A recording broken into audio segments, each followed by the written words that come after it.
Well, it seems like this season just started, but girls lacrosse on Thursday, it would be senior day for this team that is stacked with seniors. With team manager Katie Williamson rounding it out to 12, Anna Caraviello, Fiona Corkill, Kathleen Garvey, Emma Ivey, Sophie Tortorella, Sydney Wool, Emily Zatuin, and Carly Boyle defending in net. All of them have done their part in making this a fantastic season.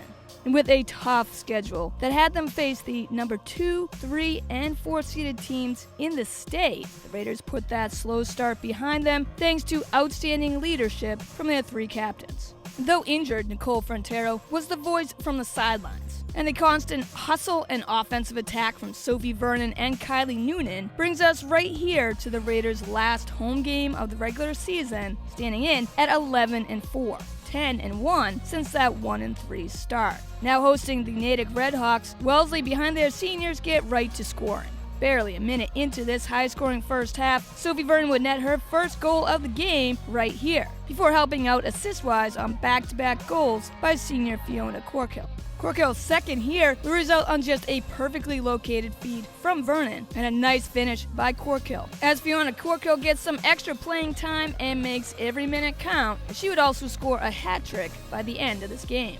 But for now, it's a quick 3-0 Wellesley edge. Natick would answer back though as Annika Streeter nets the restart, and then on the ensuing face-off, Redhawks maintain possession and Streeter, as the cutter, whips in her back-to-back score. Now it's only a 3-2 Natick deficit. But as Carly Boyle just absolutely dominates in net, holding off these Redhawks shots, Raiders respond with 3 quick goals just like that. Sparked first by Sophie Vernon's second goal, and then Kylie Noonan leaves a defender in her V-cut dust and easily buries it past Allie Collins. 6-2 Wellesley, and Natick has to take a timeout to regroup.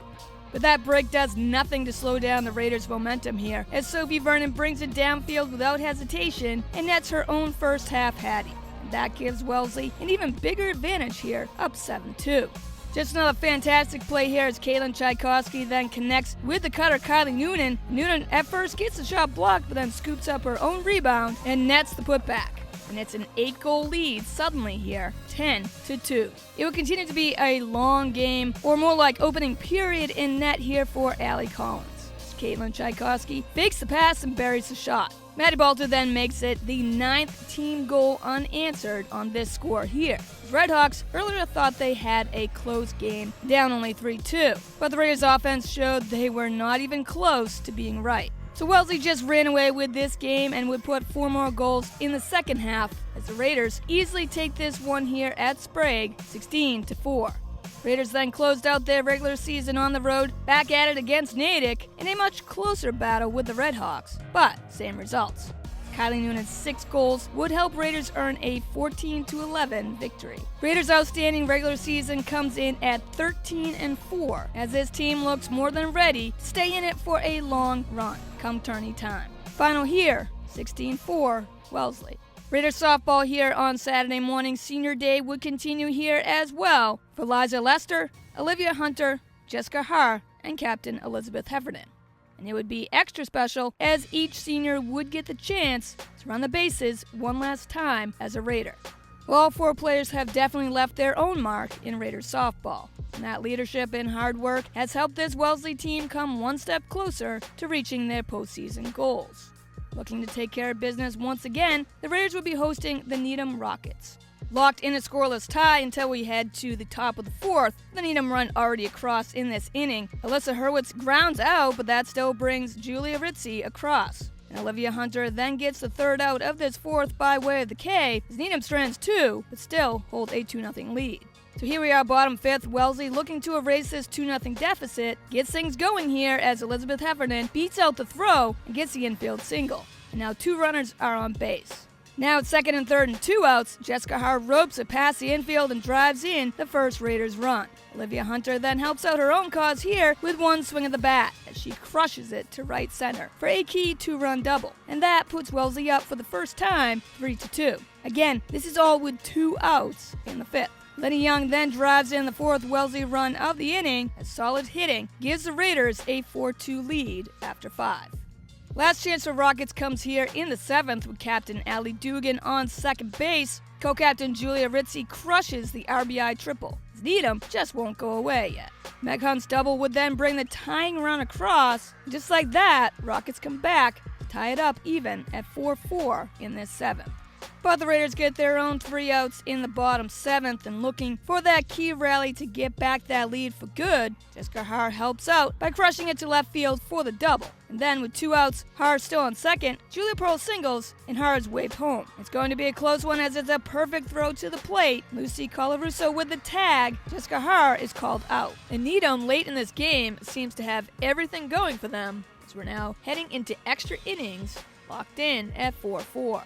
To the top of the 8th we go, and Shannon Kersey at the plate. Livia Hunter with the pitch. Kersey with the very late motion, sticking her right arm out to get hit. And Kersey gets what she wants and earns a trip to first base. Now wait a minute. 2 weeks ago, Lenny Young couldn't go to first. She was hit by a pitch because the ump said her leg reflex was the reason she got hit. But right now, as Kersey clearly stuck her arm out to get hit, this is okay. You're killing me, umps. You're killing me.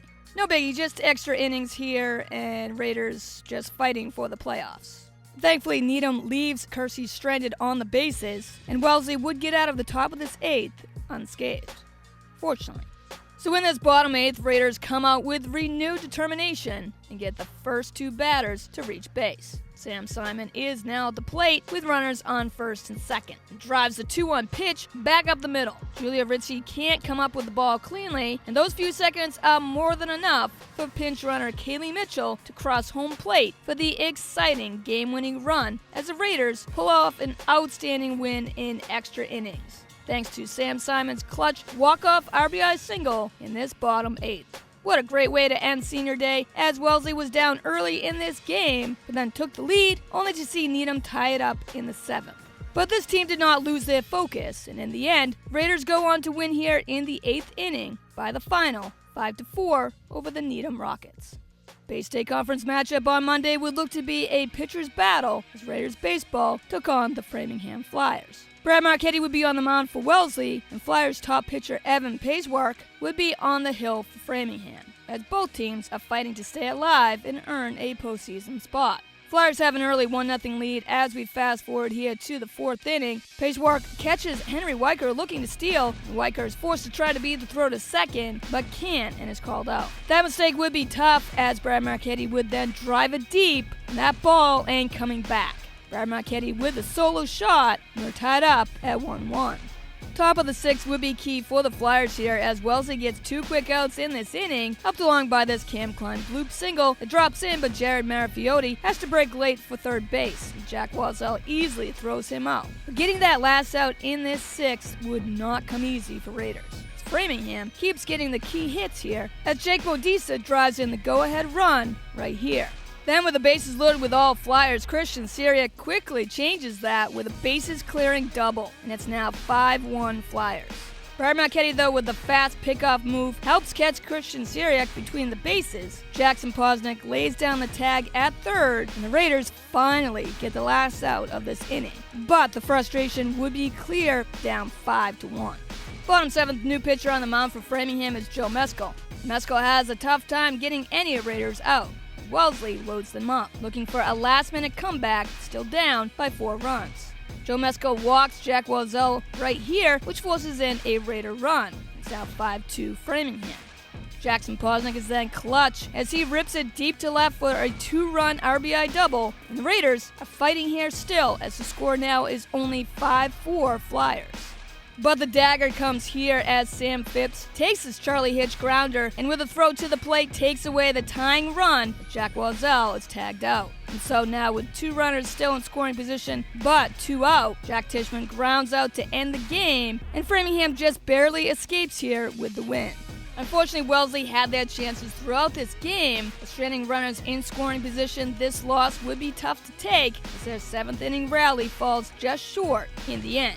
Final here at Sprague, Framingham 5, Wellesley 4. But that does it for this episode as baseball and softball will be finishing up their regular season this week. So that means the MIAA tournament is just around the corner. If you missed any games during the spring season or are looking to follow the Raiders in the playoffs, we'll stay right here with Wellesley Media. As always, check us out on demand at wellesleymedia.org, our YouTube and Facebook pages at Wellesley Public Media, right here on Comcast 9 and Verizon 39.